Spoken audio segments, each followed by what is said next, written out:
प्रमुख महायुतीचे घटक म्हणून एकनाथ खडसे आता महायुतीत येऊ पाहत आहेत, तुम्ही कसं त्यांचं स्वागत करणार आहे? मला माहीत नाही अजून त्यांचा प्रवेश झालेला नसल्यामुळे, पण आले तर स्वागतच राहील. पण स्वागत करणं 8 दिवसात ते येणार असं सांगताय. आल्यावरच ना समजेल ना. आज बैठक काय विषय होता? लोकसभेच्या निवडणुकीच्या उमेदवारांचा फॉर्म भरण्याच्या बाबतीमध्ये बैठक होती. 22 तारखेला फॉर्म भरण्याचं या ठिकाणी निश्चित झालेलं आहे आणि 22 तारखेला 1 वाजता महायुतीचा फॉर्म भरला जाणार. काही आपल्या काही कार्यकर्त्यांची नाराजी असल्याचे पाहायला मिळालेलं होतं, या संदर्भात काही चर्चा झाल्यात काही ठिकाणी? नाराजी असते आणि त्या नाराज्या काय आहेत हे पण सांगण्याचा आम्ही प्रयत्न केला आहे.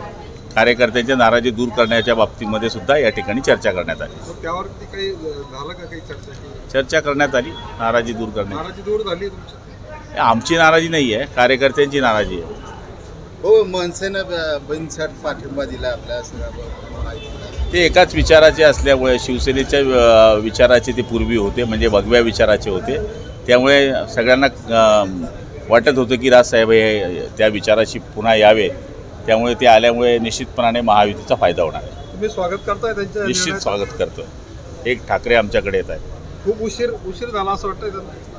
नाही, आज ज्या वेळेस यायला गरज होती त्यावेळेस निश्चितपणाने आले, त्यामुळे त्यांचं स्वागत करतो.